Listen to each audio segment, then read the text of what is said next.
Hello everybody, my name is Luke Marr and this is Hot Le Mode, and today on Hot Le Mode we're getting into your Met Gala Fashion Roast and Review 2025 Part 4. This is our last actual red carpet review. We'll talk about the after party looks, and we have a bunch of different parts that you can watch. We have a trend report, just the other 3 parts that should be watched. I'm also wearing a tailcoat, like things are adapting. I fixed the books. That was a big trauma. I apologize. Never again. Never again. I get it. I understand. I'm sorry. With that, let's wrap this bad girl up and get started. Starting off with Alex Consani wearing none other than Swarovski. And I really like that Swarovski comes out and they do their custom looks every year. I think this fully crystallized cutout tuxedo gown, I think it makes sense. I think it understands what we were going for, incorporating suiting elements. You can see that lapel situation. You can even see that it's just a nicely tailored jacket. Even though normally I'd be like, we could have done without bottom hems of the jacket. I actually think it helps to incorporate, again, that full jacket taj, and I like the fact that you have the cutouts. It really sort of differentiates itself. I like the way that the crystals also meander down the bottom of the skirt. I think the skirt looks lovely on her. All in all, on theme, chic, incorporating Swarovski. I get it. Next up, we have Angela Bassett, who is wearing custom Burberry. Now, this I really love. If we look back at that Cardi B look in Burberry, there were a lot of these different, must be jacquard. I keep thinking that they're a velvet, but it must be, at least this one, a jacquard. It's this blue, lovely, luscious, jacketed cape style that has a waistcoat that's actually like square cut and cuts quite low. She's wearing a sheer black collared shirt and a tie. Loves it. I like the pants. I like the bag. I like the cane. I love the hat. I really love the hat. She's wearing Messika jewelry, which I think is probably what's going on at the tie area, as well as the brooch and probably the earrings and the rings too. All in all, I thought it was a cool way to go about doing the theme, especially when it comes to the fabric. Like, it's a different fabric than you'd normally expect from suits, but it's definitely something that you want to look a little bit closer and figure out what it is. I think that the hat really is like, boo, it's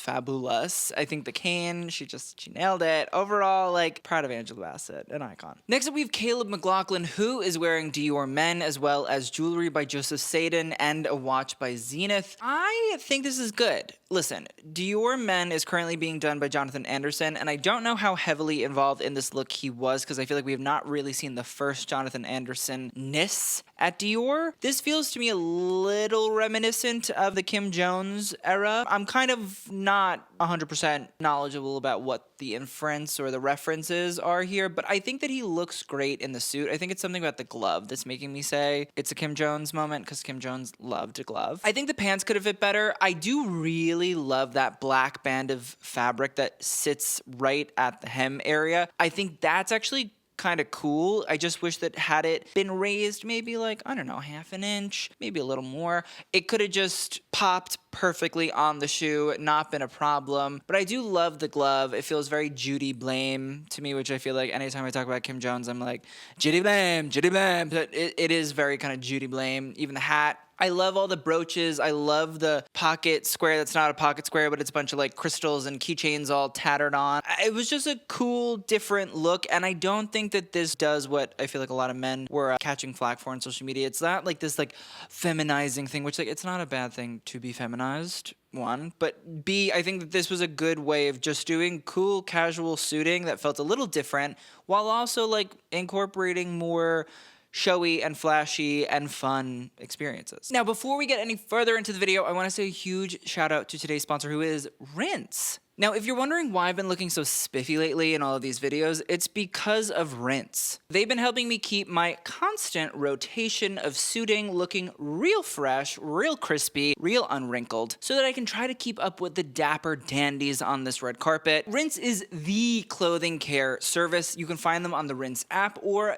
rinse.com. Rinse allows you to schedule laundry drop off and pick up. It's a wash and fold service, and they do dry cleaning too, which, let me tell you, to have somebody come and pick up your dry cleaning, and then drop it off. Oh, even better. Now, rinse exists in a range of cities from New York to Los Angeles, Chicago, Seattle, New Jersey. They got it all, and they're coming to more cities and locations like Canada in 2025. And I mean, people that like laundry, I respect you, but I don't like doing laundry, especially in New York. It's really tough. The ultimate luxury is to send your laundry out for a wash and fold service, and I partake in that luxury weekly. And rinse is super helpful because literally all I have to do is go online or on the app and I schedule when I want my pickup and when I want my drop off, and it's super easy and makes my life perfect. All you do is put your laundry in your rinse bag and you drop it off. You wait for it to be picked up. It's picked up, it's washed, it's folded, and then it's returned to you by a rinse valet. And it's the same thing with dry cleaning, which again, I love dry cleaning. You can dry clean anything, a sweater, a suit, a tailcoat, and it shows up in a rinse garment bag too. Rinse allows 7 days a week pickup with same-day pickup built in. Not only do they use eco-friendly garment care, but there's also expert cleaning detail that goes into everything from basic pieces to your much more delicate styles. And every order is backed by Rinse's industry-leading guarantee. And if you're not satisfied, Rinse will re-clean your clothes for free. Now, new customers will get $25 off their order and waive fees if you use my link below. And so now that we feel fresh, squeaky clean, thanks to Rinse, let's get on with the rest of these reviews. Next up, we have Chappell Roan, who's wearing Paul Tazewell. Now, this is a custom style. I believe that it was sourced on eBay. Now, it's this full coat, which is feather encrusted in pink, and a quilted style. And then when she got to the carpet, she actually took off the coat, and she just wore this jacket and flared pant with a split hem. And I do hate a split hem, but she's trying to, incorporate everything. I like the matching jacket, pant, and shoe. Yeah, it's kind of quirky. Yeah, it's patchwork. Yeah, there's little crystals. Yeah, it's very showy, but I think that it makes sense. She incorporated a cool costume designer to help her work on the piece. I'm not mad about it, but I don't think it's my favorite Chappell Roan look I've ever seen. Next up, we have Charli XCX, who is wearing custom and Demeulemeester, as well as Bucherer and Tourneau. I don't think it's like the best look ever, but I think the fitted suit jacket in all black with a little sort of vest underneath and the feathers all popping out from that collar shirting area, I think that's interesting. I think it's a little different. I also feel like the sheer skirt with the feather trim that's quite long and the black leather boots, it actually to me all fits in with this like Charli XCX brat thing. And I think that an important element, even though some people maybe don't want to admit it, is that a celebrity's style and aesthetic should be incorporated in these looks as well. And I think to me this actually reads quite Charli. I think that we're paying homage to the suiting and tailoring element. I do think there's a little pizzazz with the feathers. I think that's a little different. It feels quite dark and gothic, but still ravey and lusty and bumpy and grindy, which to me is, again, very Charli XCX. And so I think that they honestly kind of nailed what they were going for. Next up, we have Clairo, who is wearing Valentino. Again, I think this is a good moment. It's not miraculous. This wool jacket with the little bows as buttons is actually quite sweet. I like the tiered pleated skirt with the velvet band around the hip area. It reads as Valentino. Clairo reads to me as Clairo, but I also think that in general, it feels nice. It feels very Lady of the 80s, as I was saying, Reaganomics. I was talking about Lana Del Rey, but the jacket sells you on the tailored element. I think that the cat bag is cute and funny and quirky and it's making me laugh. It's fine. It's passable. Next up, we have Damson, who is wearing Tommy Hilfiger and Jewelery by Didris, which is his own brand. I love this. I like the reveal. It was fun. It was cool. And I think the breakaway of it all was flashy and exciting.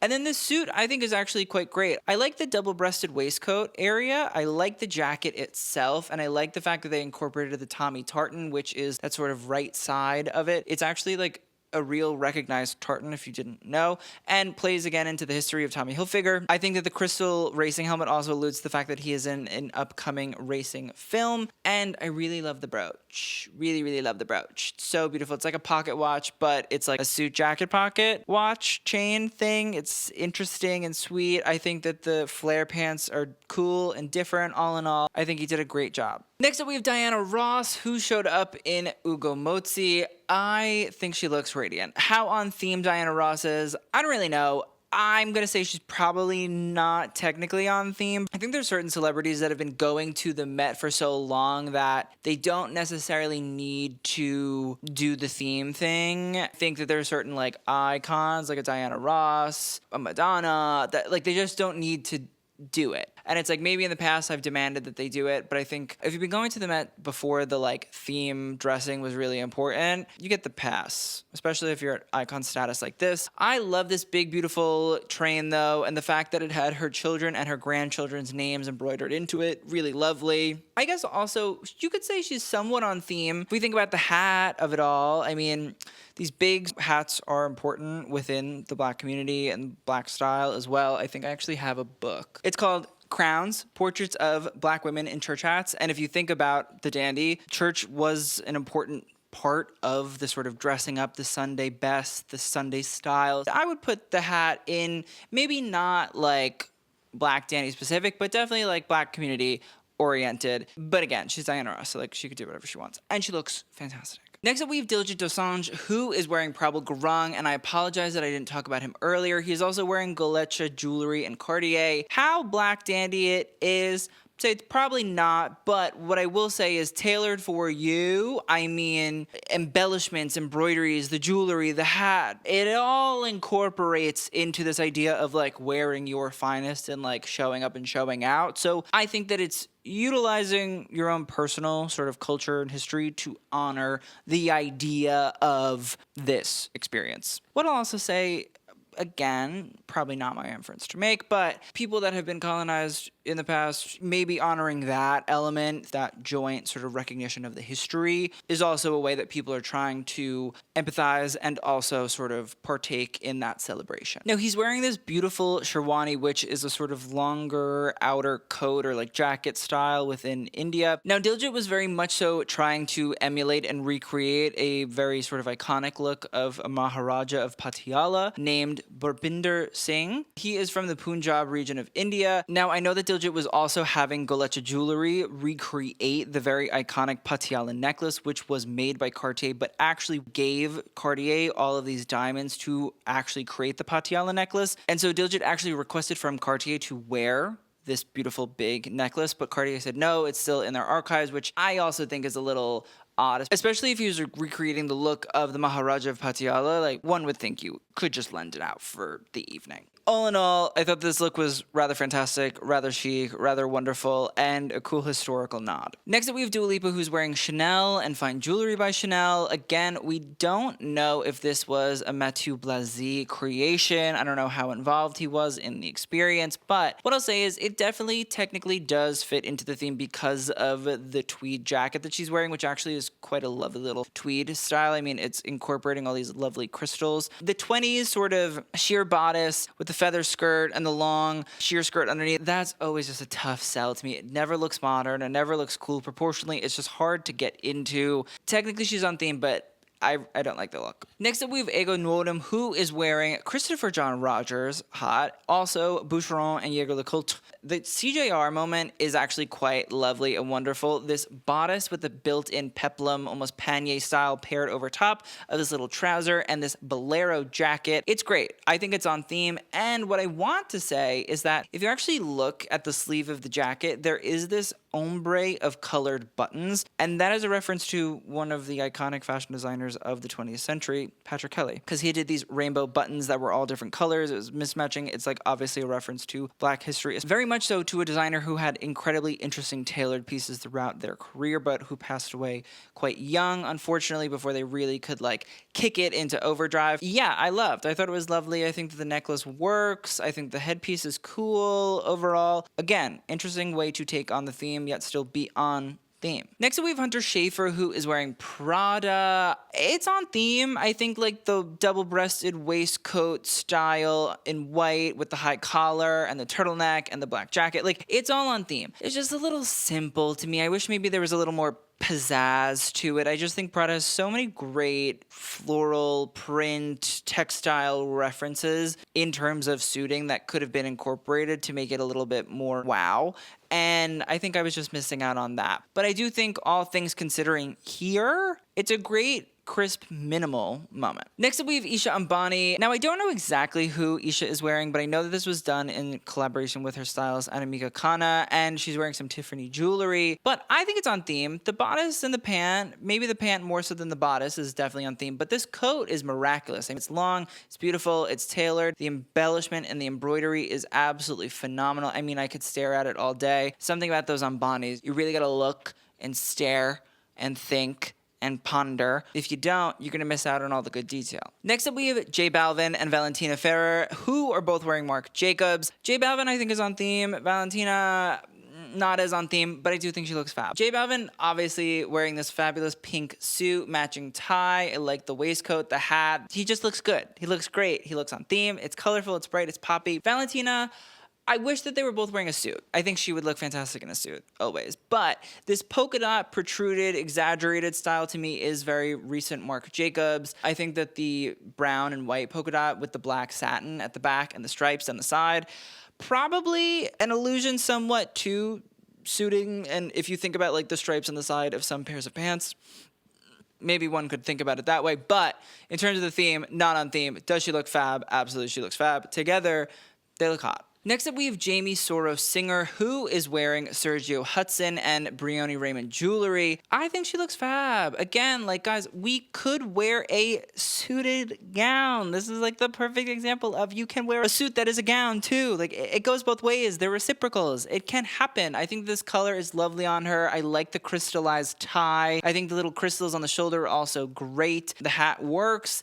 That bonkers, I assume, sapphire ring is lovely. She looks good to me. Next up, we have Jasmine Tookes, who is wearing Ruth E. Carter, as well as jewelry by Maison Spoiled. I think she looks love. I really do. I think that this asymmetrical cape, normally I'd be like, but I think it works. I think it's drama. Again, a cane always helps. Like, everybody should have had a cane. I also just think the pants work. I think the hat's fab. I like the fact that she does the bow tie, but there's no shirt underneath. I feel like we haven't really seen much of that. I also think the little fringe on the side of the other shoulder helps to balance it out just a little bit. Overall, chic. Next up, we have Jenna Ortega, who is wearing custom Belman as well as Brilliance jewelry and Hearts on Fire jewelry. Now, here is my thing. I have seen the dress up close and personal, and it really is actually a magnificent dress. For the theme being on it, I understand the importance of the rulers in the technical need and necessity of creating garments, especially tailored garments. I feel like it's a little bit of like, okay, like, how do we get out of this? You know, like, we're gonna make a dress, but we're not gonna really incorporate suiting elements, so we'll just make it out of rulers. I think it's a cool, interesting, really different, weird, but fantastically done and beautifully made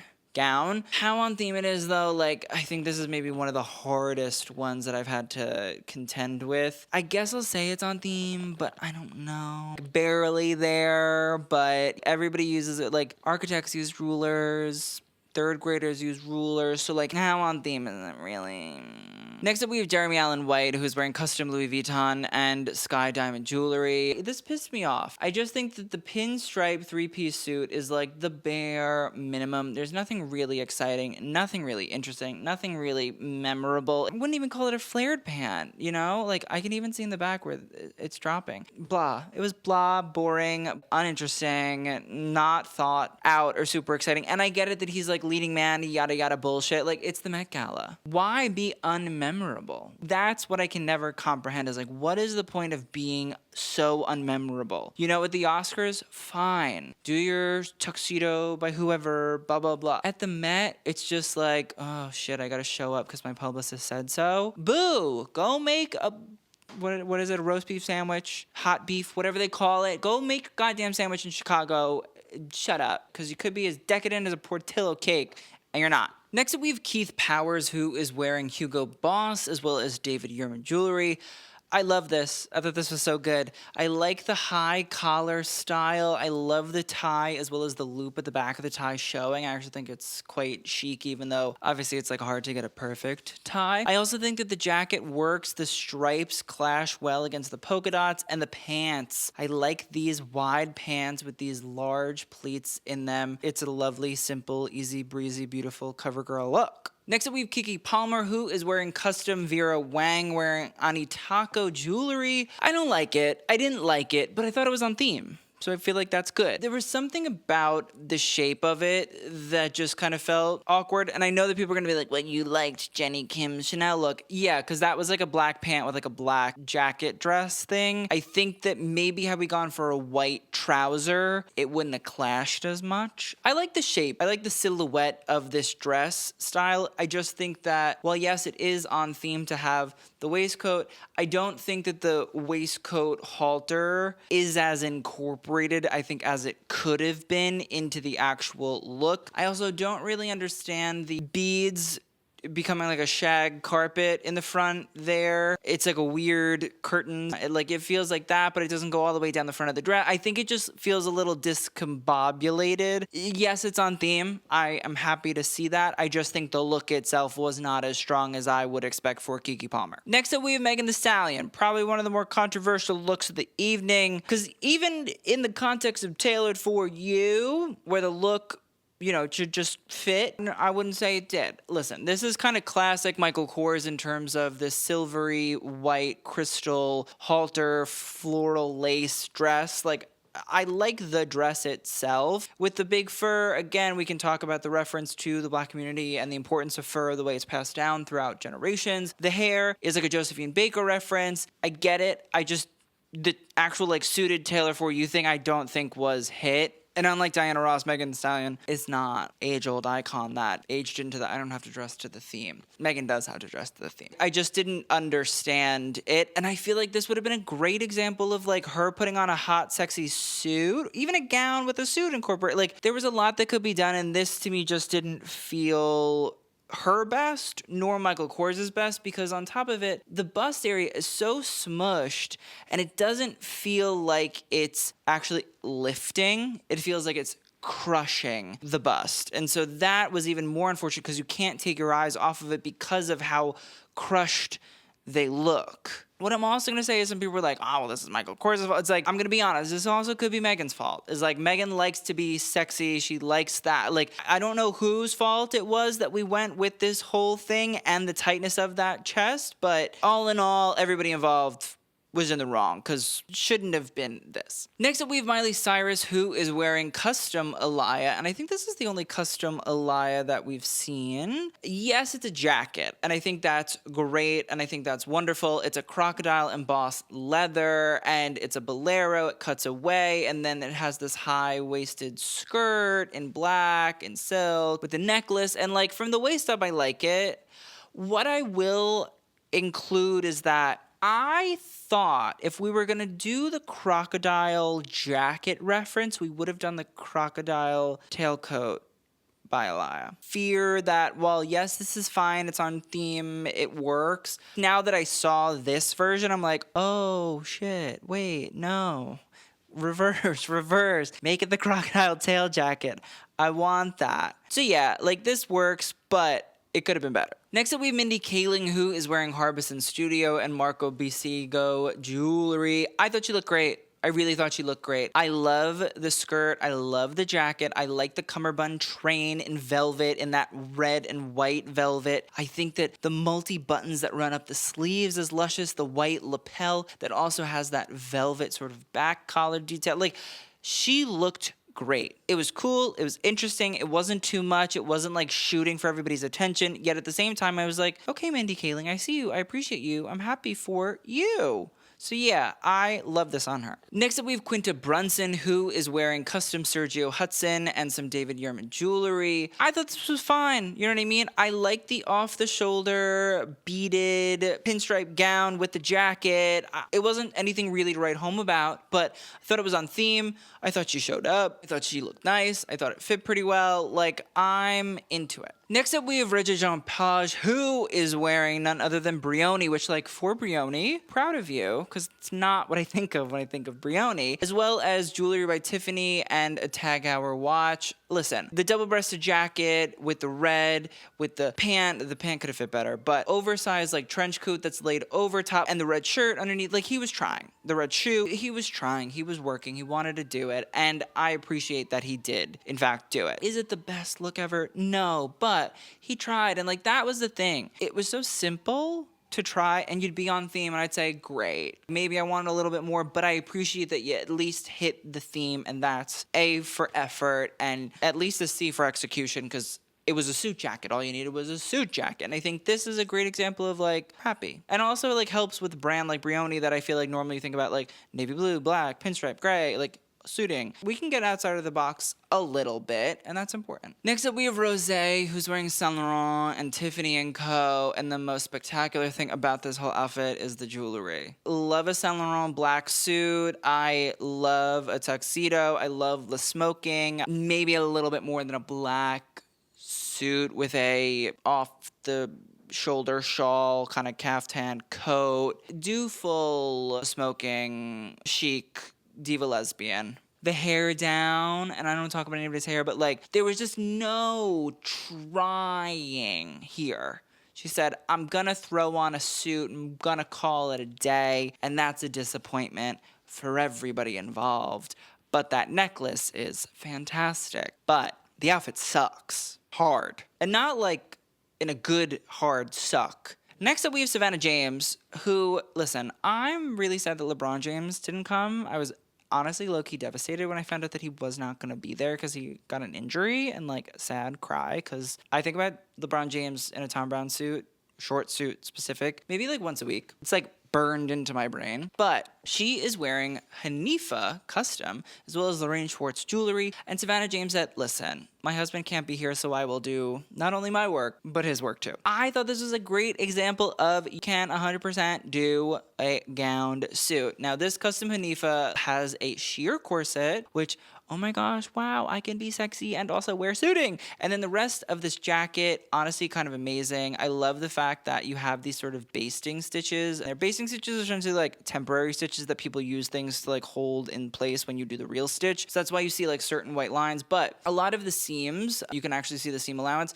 like it's kind of coming up and it's fraying and it's wrinkling and crinkling. So there's like a deconstruction element to it. It's this beautiful mermaid skirt, like the shirt and the tie, the cuff. Oh my God, the shirt cuff is like so drama and big. Like she killed it. She really killed it. I'm really happy and proud. So shout out to Savannah James. Next up, we have Shakira wearing Prabal Gurung and Pasquale Bruni jewelry. This sucked so hard. This was maybe the worst thing I've ever seen in my entire life. Like fitted pink gown with a big satin train to a tailored for you, super fine tailoring black style event. As a Spanish lady, you look uneducated. And the dress isn't even that good. Uninvite Shakira. Next up, we have Suki Waterhouse, who is wearing Michael Kors and Jacob & Co. Listen, this is like all we needed to do. So Michael Kors can do this, and clearly did. I think they knew what they were doing. It's a waistcoat, sort of dress, faux thing with the belt, that high slit. Like, it can be done. I just think some people actively chose not to do it. Simple, clean, very Michael Korsy. I think Suki nailed it. She didn't go too crazy. She just went and said, you know what, I'm going to show up on theme, work with the brand within that DNA. I got it. Nailed. Tracy Ellis Ross, the boss, in Marc Jacobs. I mean, my God. Talk about understanding the idea. She nailed it. The shirt, the jacket, the big cummerbund bow in the back, the exaggerated what I call front butt pant. Marc Jacobs, I love you and your front butt pants. They're amazing. When I saw them on the runway, I said, they're so dumb, I love them. The hat is fantabulous. She's wearing jewelry by, I think it's Material Good Jewelry. She gets it. Colorful and exciting and interesting, yet still a part of the Marc Jacobs blow-up, exaggerated doll fashion world. Custom and creative and intriguing, insightful. And yet at the same time, she just looks good. The color story, I mean the bow in the back, like the proportions also work so well. Yes, they obviously look exaggerated and voluminous, but they don't overpower her whatsoever. Like, she just nailed it. I love her. This is the end of this video. Let's talk about best and worst. Best, firstly, going to Rinse, who, again, check out the link in the description box below for $25 off new customer first order. And I'm going to put Tracy Ellis Ross in there, obvi. I'm going to put Diljit Dosanjh. I'm going to put, who else? J Balvin I'll put in there. Keith Powers I really liked. Quinta. Mindy, Savannah James. As for worst, Shakira #1, Bullseye Target. Jeremy Allen White, boo, boring. I'm gonna put Dua Lipa in there because I just didn't like it. I'm also gonna put Megan. Oh, and Rose, because that was also boo, boring. Yeah, sucks. Thank you guys so much for watching. I'll see you guys on the next one, and TTYL.